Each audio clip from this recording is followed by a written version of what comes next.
너희는 내가 세상에 평화를 주려고 온 줄로 생각하지 말아라. 평화가 아니라 칼을 주려고 왔다. 나는 사람이 자기 아버지와 맞서게 하고 딸이 자기 어머니와 맞서게 하고 며느리가 자기 시어머니와 맞서게 하려고 왔다. 사람의 원수가 자기 집안 식구일 것이다.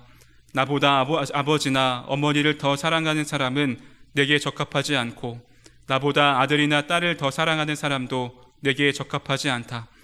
또 자기 십자가를 지고 나를 따르지 않는 사람도 내게 적합하지 않다.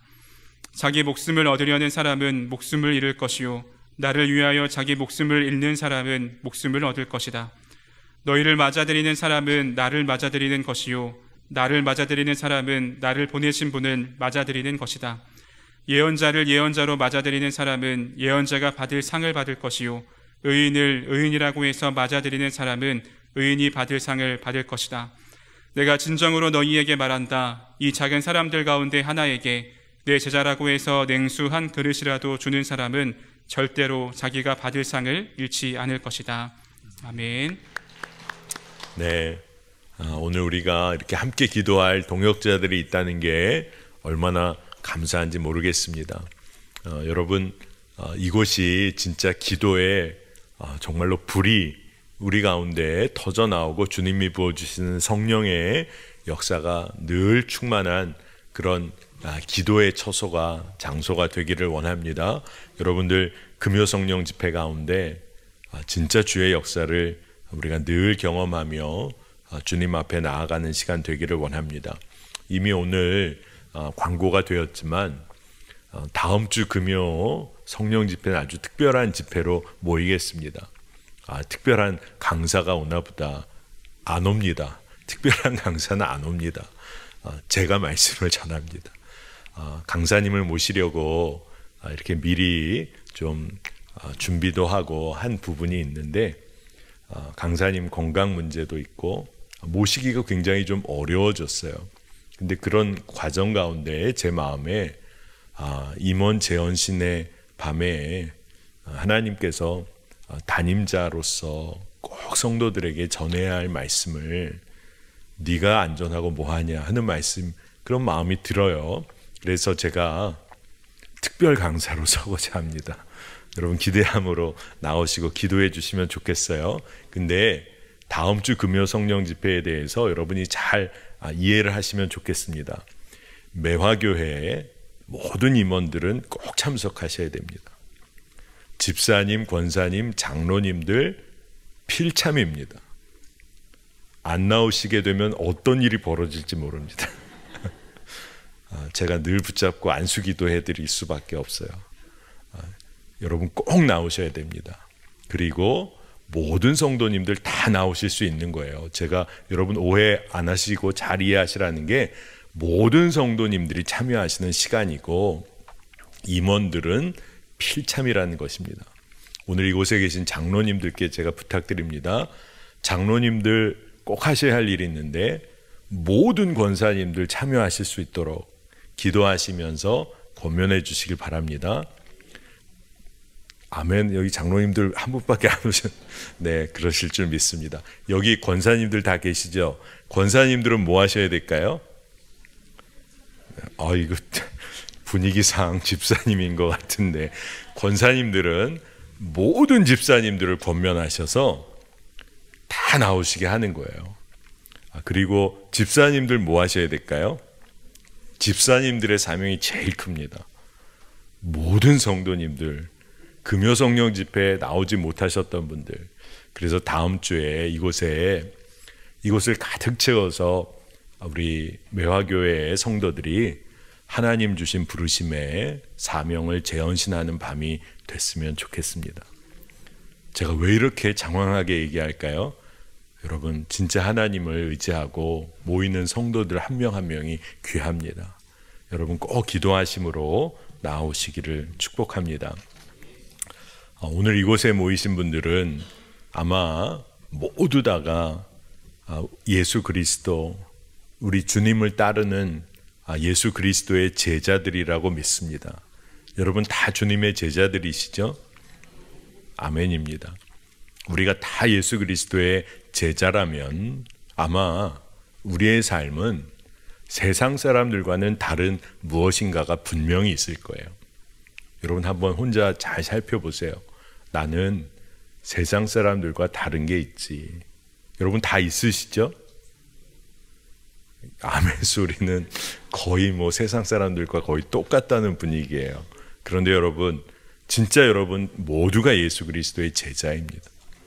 제자라면 세상의 사람들과 다른 무엇인가가 너무나 분명히 있어야죠. 그리고 세상 사람들과는 다르게 내가 정말 주님 따라 살아가는 삶의 방향이 분명히 있어야 할 줄 믿습니다.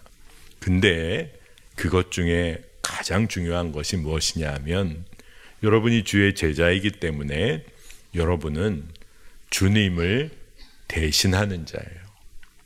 주님의 사명자입니다. 주의 부르심을 받고 주의 뜻대로 순종하는 자입니다. 그렇기 때문에 제자들이 이 땅에서 감당하는 일은요, 너무나도 놀랍도록 크고 또 역설적으로 놀랍도록 작은 일입니다. 목사님이 무슨 얘기를 하나? 이게 무슨 의미일까요? 주님의 차원에서 감당해야 할 사명을 우리가 감당하게 되니까 주님의 차원에서 주님의 차원에서 감당할 사명이니까 이게 엄청나게 큰 일을 우리가 감당하는 것입니다. 그런데 그와 동시에 우리의 삶의 주인이신 주님께서 우리의 작은 순종에 기뻐하시면서 주의 손으로 그 모든 일을 이루어 가시니까 주님이 보실 때는 진짜 작은 일이죠, 사실. 우리가 볼 때는 엄청나게 큰 일이지만, 그래서 우리는 이 땅에서 주의 뜻대로 주님을 대신하는 사명을 살게 됩니다. 여러분, 우리는 주님을 대신하여 사는 삶을 이 땅에서 살지만 또한 주님께 완전히 맡기는 삶을 사는 것입니다. 그러니까 제자가 사는 방법이 주님을 대신하는 사명을 감당하는데, 근데 주님께 또 다 맡기는 삶을 산다는 거예요. 세상에서 우리가 아무 문제도 겪지 않고 또 살다 보니 세상 사람들이 여러분을 좋아도 해주고 칭찬도 해주고, 그리고 세상이 정말 성공의 길이라 말하는 그 길을 여러분이 아주 잘 달리고 있다. 아마 여러분 좋으실 거예요. 내 인생이 잘 가고 있구나. 그런데 한 가지 점검할 일이 있는 거죠. 내가 주님을 대신하여 사는 바로 그 삶, 제자의 삶을 살고 있나. 주님과의 관계도 늘 형식적인 수준이고, 매일의 기도도 이게 매일의 기도인지 한 주의 기도인지, 기도 생활은 무너져 버리고 거의 주일만 겨우 예배하는 수준인데, 세상에서의 나의 일이 너무나 잘 풀리고 세상 사람들이 부러워할 인생을 살게 되었다. 여러분, 그러면 어떻게 해야 할까요? 두려워해야 하는 것입니다. 그건 축복이 아니에요. 너무나도 무서운 저주와도 같은 일입니다. 기도도 안 하고 주님과의 관계도 다 무너졌고 정말 형식적인 크리스찬으로서 살고 있는데도 모든 것이 편하다. 여러분, 제가 아마 여러분에게 나눴을 거예요. 지옥으로 가는 길은요, 아주 완만한 경사길이라는 거예요. 아래로 내려가는.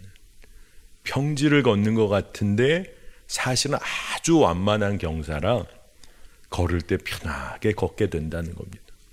근데 그 길이 지옥으로 가는 길인지를 모른다는 거예요. 여러분, 편안해요. 사람들이 좋아해요. 남들이 부러워해요. 그래서요, 이 길이 어떤 길인지 모른 채 그냥 걸어가고 있다. 그런데 이 길이 위험한 길이라는 것입니다. 주님을 따르며 주를 대신하여 사는 삶을 놓치고 있다면 그 길처럼 위험한 길이 없다는 거예요. 그래서 오늘 예수님은 오늘 말씀에서 우리 삶을 점검하도록 우리를 이끌어 주십니다. 주님이 오늘 우리가 읽은 말씀에서 처음 시작부터 주시는 말씀이 내가 세상에 평화를 주러 온 것이 아니라 칼을 주러 왔다. 내가 온 것은 가족들이 불화하게 하려 합니다. 이게 무슨 말씀입니까? 너무 이해하기 어려운 말씀이죠. 예수님께서 너희는 결단코 두 주인 섬길 수가 없다. 이런 말씀까지 하셨어요. 그러니까 여러분 한번 잘 생각해 보세요. 세상과 화평한 자, 세상과 아주 잘 지내는 자는 어떤 삶을 살고 있는 걸까요? 주님을 모른 채 주님 섬기는 삶을 살지 않는 거예요. 그와는 달리 주님을 정말 따르며 섬기는 자, 그는 세상과 화평할 수가 없어요. 세상과 잘 지낼 수가 없습니다. 여러분, 세상이 우리에게 뭘 가르치나요? 경쟁에 살아남아야 한다. 그래서 너 어떻게든 살아남아라. 그런데 주님은 뭐라고 얘기하실까요? 나 잡아먹고 네가 살아라. 이게 주님의 마음이에요. 손에 악착같이 움켜쥐면서라도 힘을 키워야지. 세상이 가르칩니다. 근데 주님은 너 얻게 된 거 있으면 다 나눠줘라. 다 나눠주며 살아라. 일용할 양식이면 충분하다. 주님이 왜 일용할 양식이면 충분하다고 하실까요? 모든 것을 책임져 주시겠다는 거죠. 우리 한국의 부모님들은 자녀 교육에 우리 한국 부모님들처럼 열심히신 분은 없으실 거예요. 아마 아직도 그렇다고 저는 믿습니다. 부모님들이 아무리 내가 고생해도 자녀들만큼은 잘 가르쳐서 자녀들의 삶에 새 길을 열어주려고 합니다. 그러니까 옛날에도 과거 장원급제 하여간 그런 유산이 우리나라에 있죠. 그런데 부모님들에게 이런 말씀 들어보신 적 있으신가요? 너 공부해서 남 주냐? 열심히 공부해라. 너 공부 열심히 하면 다 너 잘 되라고 하는 거야. 공부해서 남 주냐? 아마 한 번쯤은 다 들어보셨을 거예요. 그러니 이 얘기가 뭡니까? 공부 열심히 널 위해 공부해라. 그래도 공부해라. 근데 주의 마음은 어떤 마음이실까요? 열심히 공부해서 남 줘라. 남 주기 위해서 공부해라. 너 남을 제대로 돕고 섬기려면 공부해야 돼. 이게 주님의 마음이시라는 겁니다. 그러니까 예수님과 세상 두 주인을 우리가 결단코 섬길 수 없다는 말씀을 알려주세요. 우리가 주님을 따른다고 하는데 주님보다 더 사랑하는 어떤 것이 있어서 사실 속마음에는 주님이 아니라 다른 그 어떤 것을 집착하며 사랑하며 산다. 주님의 제자일 수가 없다는 것입니다.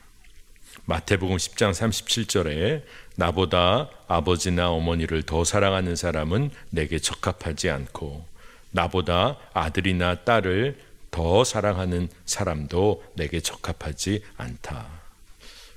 이 말씀이 아마 처음에는 참 받아들이기가 어려운 말씀이죠. 그런데 진짜 핵심은 뭐냐 하면 내가 주님을 진정 사랑하는가? 주님께 모든 것을 의탁하며 사랑하는 자인가?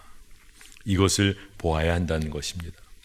세상은 소위 평화를 얘기할 때 편안하고 안전하다. 그러면 그런 삶이 평화라고 가르쳐 줍니다. 그래서 내가 그렇게 살아야 평화라는 거예요. 그래서 남들의 삶은 아랑곳하지 않습니다. 내 편안함, 내 안전을 추구해요. 근데 여러분 그게 진짜 평화일까요? 주변 사람들은 아파도 하고 낙심도 하고 살 길이 막막한데 나는 편안하고 안전해요. 이게 진짜 평화가 아니라는 것. 주님을 믿는데 주를 믿는 믿음으로 내가 평화를 누린다고 하면서 나만 좋아요. 이게 진짜 평화일까요? 세상에서는 좋은 게 좋은 거다, 이런 얘기 하잖아요. 그런데 그게 진짜 평화일까요? 문제는 다 숨겨놓는 거예요. 겉으로는 괜찮아 보여요. 그런데 아무 일 없는 것처럼 삽니다. 근데 그건 언제 무너질지 모르는 삶을 살고 있는 거예요.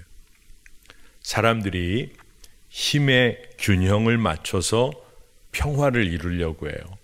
그러니까 나라와 나라 사이도 좀 균형을 맞춰서 힘의 균형을 맞추면 이쪽 군사력과 이쪽 군사력이 이렇게 비등하면 그거는 평화야. 함부로 못 싸워. 그런데 여러분, 그것은 잠정적인 평화죠. 아주 일시적인 평화입니다. 언제 터질지 모르는 일이에요. 근데 예수님이 말씀하시는 평화는 뭘까요? 십자가를 통과한 평화입니다. 몸이 찢겨지고 피가 흘려지고 모든 일을 위하여 생명을 내어줌으로써 이루어진 평화예요. 그러니 주님께서는 무너지고 끊어진 관계 가운데서 우리의 화목제물이 되어주셨어요. 중보자가 되어주시고 화해자가 되어주셨어요. 그 십자가를 통하여 평화가 이루어진 거예요. 요한일서 2장 2절에 그는 우리 죄를 위한 화목제물이시니 우리 죄만 위한 것이 아니라 온 세상을 위한 것입니다. 진짜 주님이 모든 죄에 대하여 화목제물이 되어주셔서, 그래서 온 세상 안에 주의 평화로 주님이 임하신 거죠. 여러분, 그러니 우리가 주님과 평화를 누리고 주님과 화평하고, 또 그렇다면 세상적으로 다른 사람들은 아무도 안 받아들여주는 사람을 우리가 품고 그들과 화평을 누린다. 그러면 진짜 주님을 따르는 자들이죠. 그런데 그렇게 주님을 따르는 자들이 세상과는 화평하기가 어렵다는 거예요. 자, 여러분, 그러나 오해를 마시기 바랍니다. 세상과 무조건 싸우라는 말씀이 아니에요. 세상의 방식, 세상의 그런 영에 대하여 싸우고 대적해야 한다는 것입니다. 하지만 세상에 속해서 어디로 갈 바를 모르는 사람들을 끝까지 붙잡고 사랑하고, 그리고 주의 사랑 안에 거할 수 있도록 이끌어야 할 사명이 제자들에게 있는 거예요.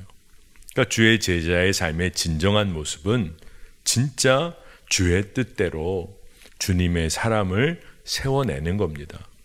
마태복음 10장 38절 39절 아주 핵심적인 초점이 있는데, 또 자기 십자가를 지고 나를 따르지 않는 사람도 내게 적합하지 않다. 자기 목숨을 얻으려는 사람은 목숨을 잃을 것이요 나를 위하여 자기 목숨을 잃는 사람은 목숨을 얻을 것이다. 아멘.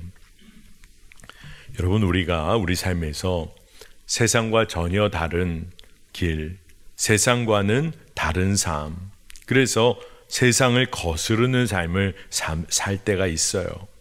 근데 그것이 고난이라고 여길 때가 우리가 있습니다.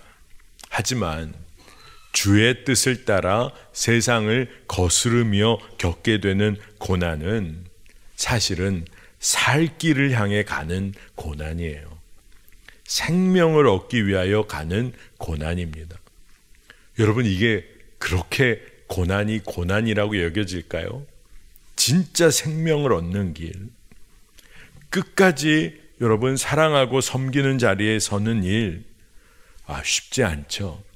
그러나 정말 주님을 대신하여 사는 그 자리에 우리가 설 수 있다면 그건 진짜 축복인 것이죠. 여러분, 우리가 남들이 볼 때 고난이고 남들이 볼 때는 사랑하고 섬기기만 하는 어리석은 삶을 살고 있는 것 같지만, 우리의 삶이 이 땅에서 끝이 나는 것이 아니라 영원한 하나님 나라를 우리가 사모하며 사는 인생이라고 우리가 정말 믿는다면 지금 우리가 걷는 길은 너무나 복된 길이에요. 아무리 어려워 보여도 여러분 안에 이게 진정으로 생명의 길이라는 게 믿어지면 고난이냐 아니냐가 문제가 되는 게 아니에요. 진짜 이 길이 어떤 의미와 목적이 있는지만 분명하면 고난을 받는 것이 문제가 되는 게 아니죠. 진짜 중요한 것을 놓치지 않게 되기 때문에 그래요. 여러분, 내가 걷는 길이 어떤 의미를 가진 길인지도 모른 채 걷는 길이 그게 문제지. 고난 가운데 있을지라도 이 길이 주님이 이끄시는 생명의 길이라는 것만 분명하면 뭐가 문제겠어요. 제가 목회를 지금까지 해오면서 성도들을 위해 기도하고 때로는 안수할 때 많은 성도들의 간절한 기도 제목 중에 가장 많은 기도 제목 중에 하나가 여러분 뭘까요? 아마 아실 겁니다. 가족들의 구원을 위한 기도가 그렇게 간절해요.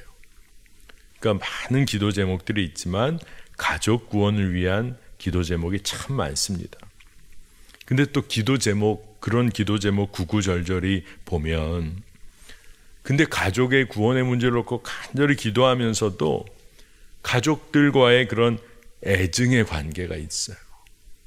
사랑하는데 또 서로 아파했던 일들이 있고 그래서 그것 때문에 또 주님께 더 기도하게 되는 기도 제목들을 봅니다. 제가 기도해 드리고 또 함께 눈물로 기도할 때 주님이 늘 주시는 마음은 성도님이 가정의 선교사로 끝까지 사랑하는 자로 서시기를 축복합니다. 그러면서 기도를 하게 될 때가 너무 많았어요. 주님의 마음은 가족 구원을 위해 기도하면 가족 구원해 주시고 힘든 가족들의 관계에 기도하면 그냥 그거 풀어주시고 그게 아니라 기도하는 자에게 주시는 마음이 너 끝까지 사랑만 해라. 네가 십자가 사랑 네가 경험했으니 그곳에서 그 가정에서 내 사랑의 통로가 꼭 되라. 끝까지 품어라. 예수 십자가 사랑을 여러분 믿지 않는 가족들이 경험할 수 있는 통로가 어디 있겠어요? 먼저 믿은 그 가족 한 사람이 예수 그리스도의 사랑을 증거할 수 있는 유일한 통로잖아요. 그러니 주님이 그를 붙잡아 사용하시기를 원하시는 거예요. 주 예수를 믿으라. 그리하면 너와 내 집이 구원을 얻으리라. 이 믿음으로 기도하는 성도들 위하여 기도하게 됩니다. 여러분, 우리가 힘든 길을 걸을 때가 있어요. 근데 우리가 가야 할 길을 분명히 알면 우리 가족들 구원받아야 한다. 온 가족들이 하나님 나라 백성으로 서야 한다. 가야 할 길이 분명하면 그러면 감당해야 할 일이 기쁨이 되는 거죠. 물론 힘들고 어려운 일 왜 없어요? 사랑하고 섬기는 일이 쉽지만이 않죠. 그런데 주님이 하시는 말씀이 참 놀라워요. 복음대로 살면, 주의 뜻대로 살면 어려운 일 만날 거라는 거예요. 고난도 만나게 될 거라는 거예요. 그런데 주님이 주시는 말씀은 힘든 길 같지만 결국 생명을 얻을 거라는 거예요. 힘들고 어려운 길 같지만 가장 큰 기쁨을 맛보게 될 거라는 것입니다. 여러분, 우리가 주의 선하심을 꼭 신뢰하기를 원합니다. 그렇지 않으면 세상에서 무너질 일이 너무나 많아요. 여러분, 눈에 보이는 것이 얼마나 많습니까? 주의 선하심을 붙잡지 못하고 주의 십자가 사랑을 의심하기 시작하면 눈에 보이는 관계 때문에라도 그냥 무너질 일이 너무 많습니다. 그러나 눈에 보이는 것 아니라 남들이 다 가는 길 아니라 주님이 원하시는 길을 걷겠다. 이 믿음의 용기를 가지고 우리가 주님과 함께 나아가는 거예요. 여러분, 살아계신 그리스도를 따르는 삶이 없는 신앙생활, 정말 나와 동행하시는 그리스도를 따라가는 삶이 없는 기독교는 죽은 종교죠. 진짜 그렇죠. 주님은 살아서 임마누엘 주님께서 내 삶에 함께 역사하시는데 그 주님을 붙잡고 따르고 동행하는 삶이 없는 그 기독교는 죽은 종교죠. 여러분, 오늘 우리가 제자의 삶이 뭐가 세상의 사람들과 다를까? 우리는 그 살아계신 주님을 만나고 그분의 뜻을 따르고 그리고 주님을 대신하여 사명 감당하는 자예요. 오늘 말씀 보니까 예수님을 영접하는 자는 예수님을 보내신 이를 영접하는 것이라.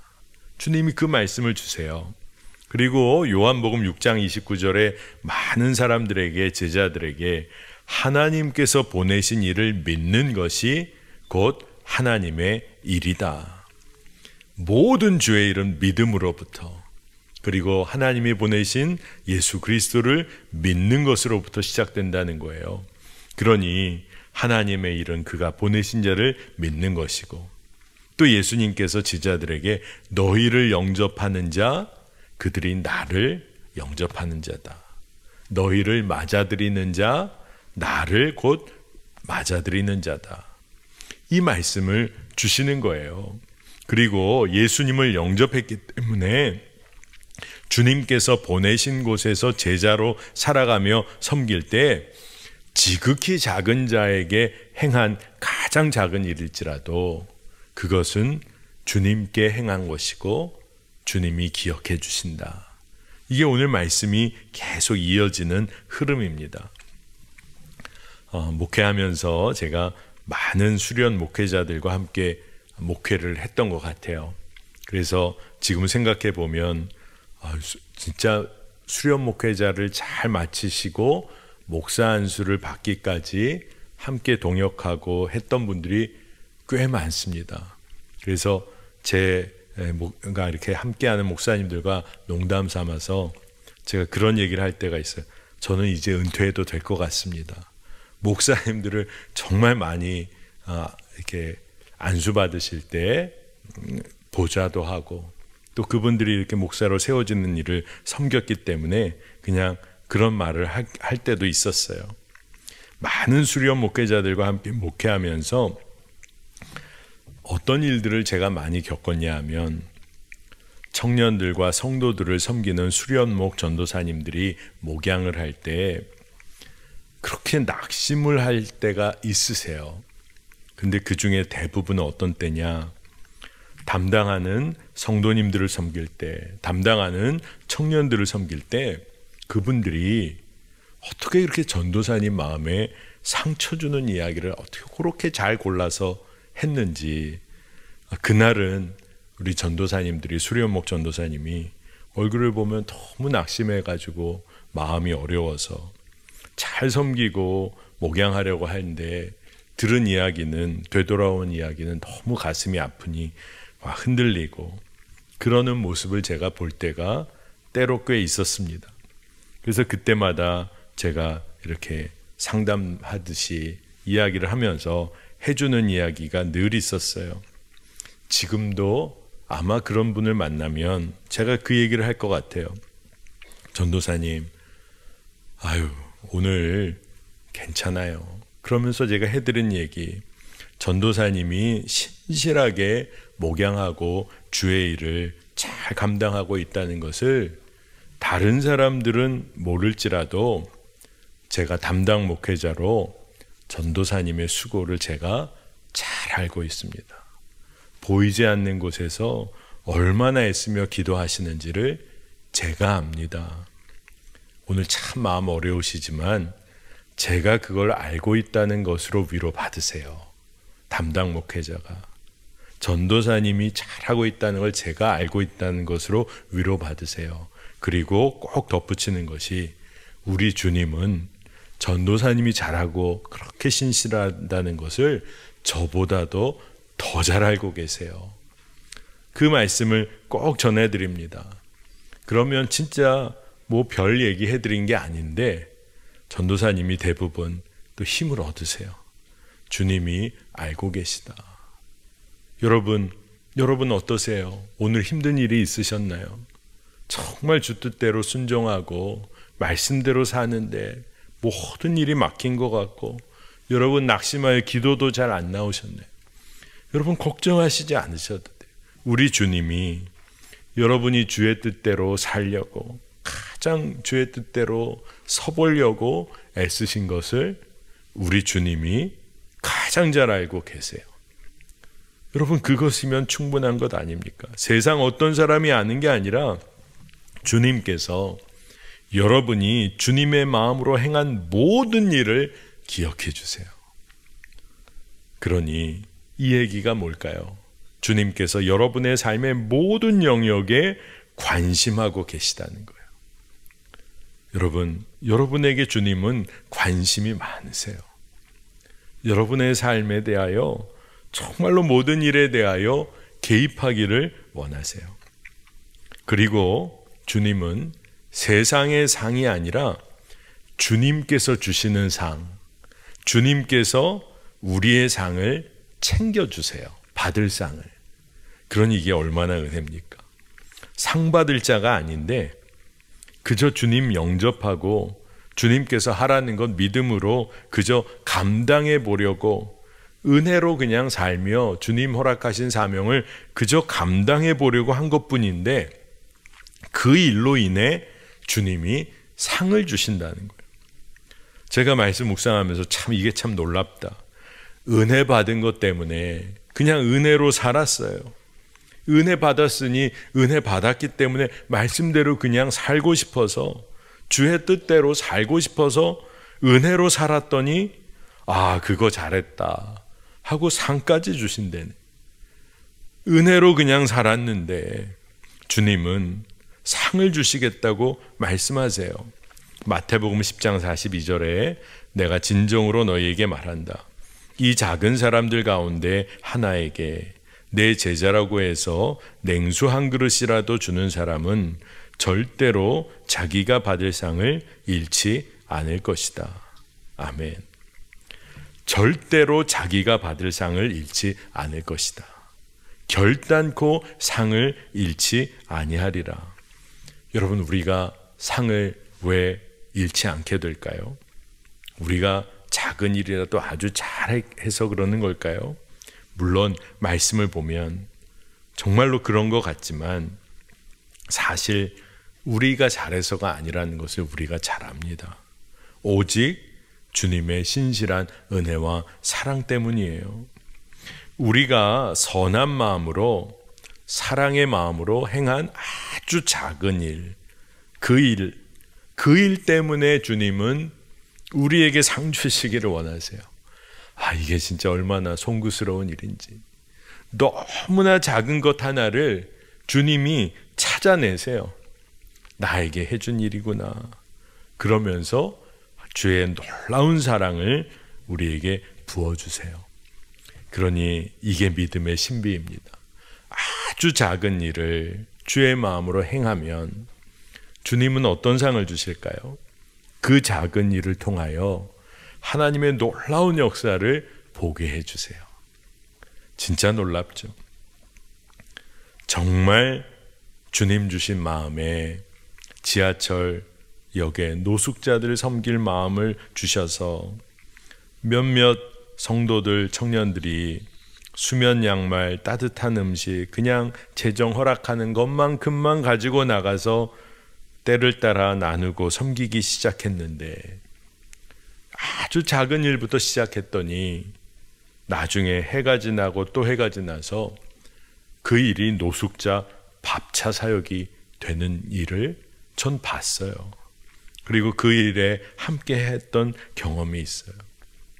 진짜 선교하는 교회가 되어야겠구나.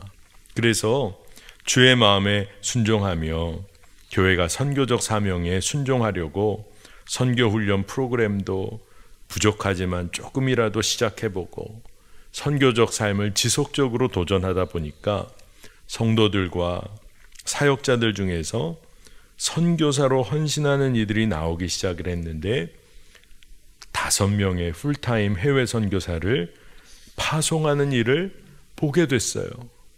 작은 일에 어떤 성도들이, 청년들이, 독거노인분들, 그분들이 얼마나 어려울까.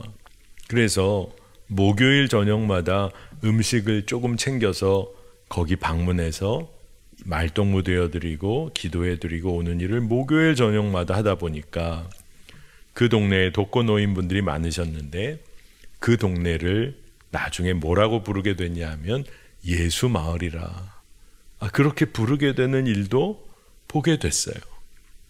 주님의 일에, 작은 일에 순종해 보니까 여러분, 동역자들이 생기고 기도할 이들이 늘어나고 돌파해낼 기회가 생겨서 주의 일을 보게 됩니다.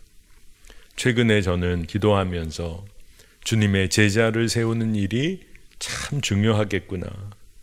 그래서 제자 훈련을 이제 시작하면서 함께 제자들이 세워지기를 기도해요. 근데 그래도 작은 일을 시작했더니 매 기수마다 믿음의 도전을 하는 성도들이 생겨나요. 몇 기수 이제 수료식을 하게 됩니다. 여러분, 주님의 마음에 그리고 작은 사랑으로 믿음으로 행한 일, 그 일을 그냥 감사함으로 행하기 시작하면 주님께서는 그 일을 주님이 다 이루어 가시는 줄로 믿습니다.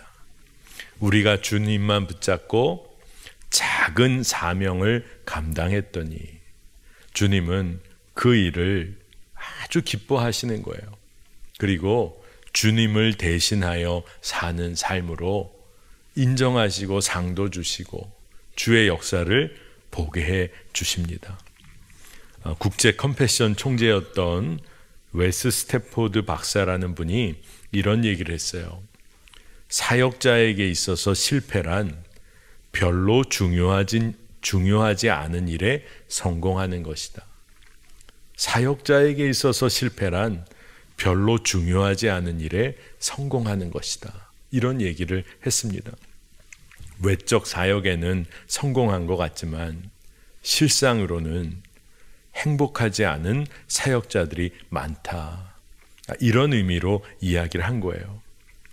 정말 붙잡아야 할 것을 놓치면 우리도 똑같이 이런 삶을 살게 됩니다.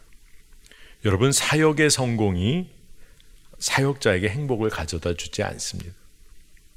사실 오직 예수 그리스도로부터 행복은 오는 것이잖아요. 하나님이 주신 가족도 사역도 직분도 얼마든지 우상이 될 수 있어요. 하나님보다 더 그것을 사랑할 수도 있습니다. 예수 그리스도와의 관계를 놓치면 다 그렇게 돼요. 사역자만 그런 걸까요? 모든 그리스도인의 삶도 마찬가지입니다. 제자의 삶이 다른 이유가 뭘까요? 우리 삶에서 예수님께 집중하며 주님을 대신하여 사는 삶, 그게 제자의 삶이에요. 내 안에서 주님께서 일하신다. 그리고 그것을 누리며 사는 거예요. 그게 진짜 행복을 누리며 사는 것입니다.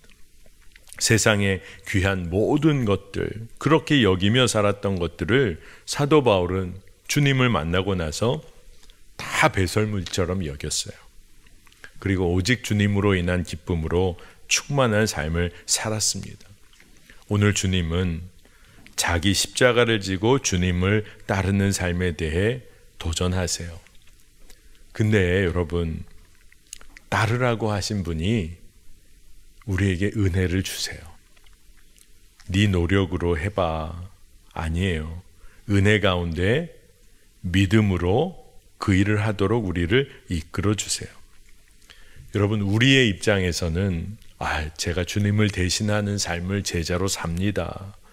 아마 그렇게 믿음의 고백을 올려드릴 수도 있겠지만, 그러나 주님의 시각에서 보면 주님께서 모든 것을 감당하시며 이 역사를 이루세요. 진짜 놀라운 일이죠. 여러분, 보이지 않는 곳에서 자녀의 삶을 다 돕고 기도하고 잘 되라 애쓰는 부모의 마음을 우리가 조금은 압니다. 하나님의 마음 우리가 다 알 수는 없지만 우리는 주님을 대신하여 무언가 대단한 일을 하는 것 같은 기쁨으로 살지만, 그러나 주님은 그런 제자의 삶 속에 모든 것을 감당하시는 능력으로 임하십니다. 여러분, 우리가 이 땅에서 어떻게 살아야 하는 겁니까? 우리는 정말 주의 자녀로 주님을 대신하며 제자의 삶 살기를 진짜 갈망해야 합니다.